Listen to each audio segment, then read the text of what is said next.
Hi, my name is Phil Jones, and this short little video is about Scientology shotgun weddings. I'm sure that some of you have heard about Scientology forcing people to divorce, which has happened, or they force them to divorce in a way where they'll split them up, send one spouse to one end of the country and the other to the other end of the country, or even another country. And eventually, from being apart for several years, then they end up divorcing. But Scientology will also force people in the Sea Org especially to get married. I don't think they would be able to do that with the public or even with a local organization staff member. But in the Sea Org, there's a lot of control. There's a hierarchy in there, and anybody above you is considered what they call a senior. Any senior ordering you to do something, you have to do it. Otherwise, the punishment is just you get kicked out, declared, you lose everything, and they're just trained to obey everything that comes along.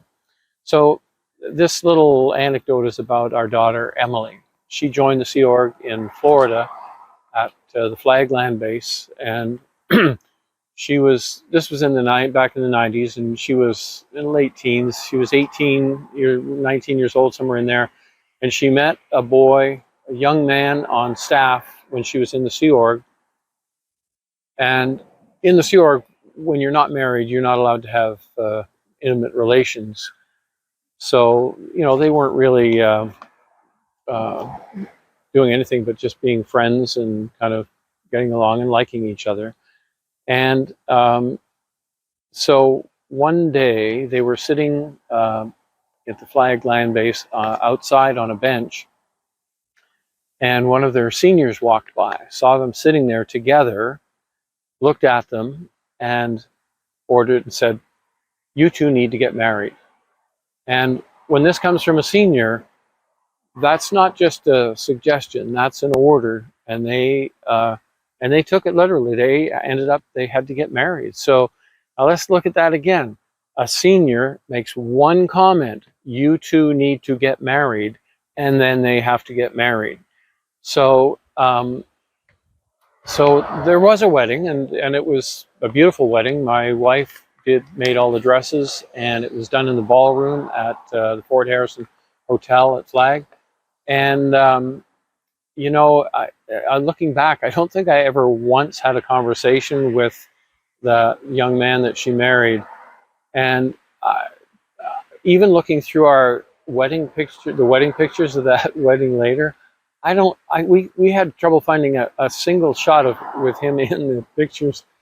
Anyway, the thing was, they did end up getting married. I don't know whether they were happy or not happy in the marriage or not, but after a year or two, Emily got promoted to move up lines to the international base at Scientology in California.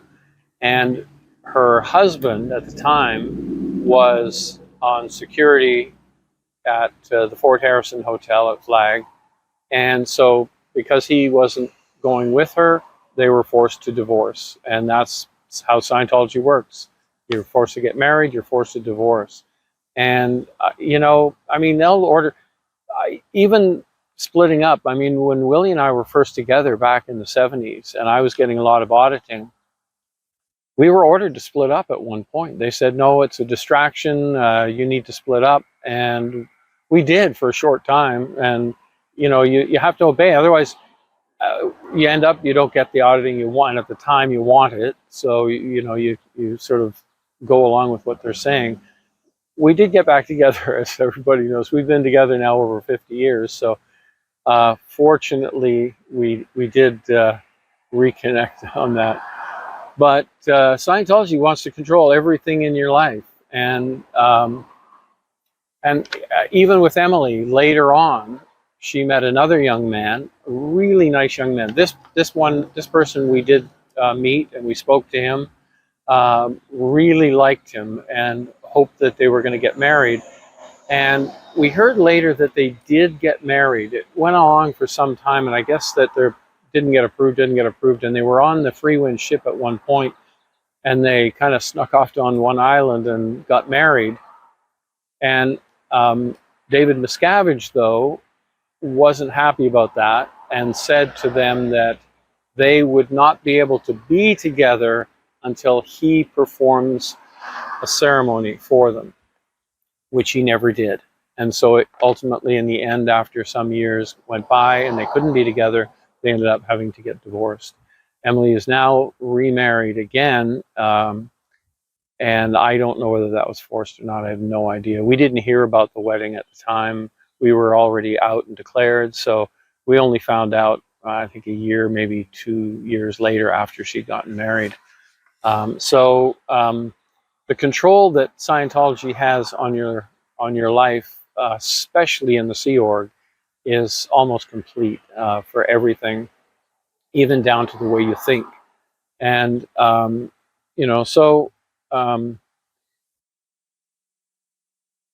I guess that's all I had on my notes here to talk about on this thing with like a shotgun wedding is typically it's when someone is pregnant, but in Sea Org you're not allowed to have children. So this one did not have wasn't a forced marriage because of a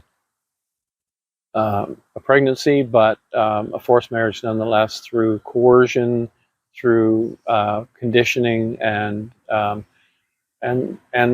no shotgun, of course, but the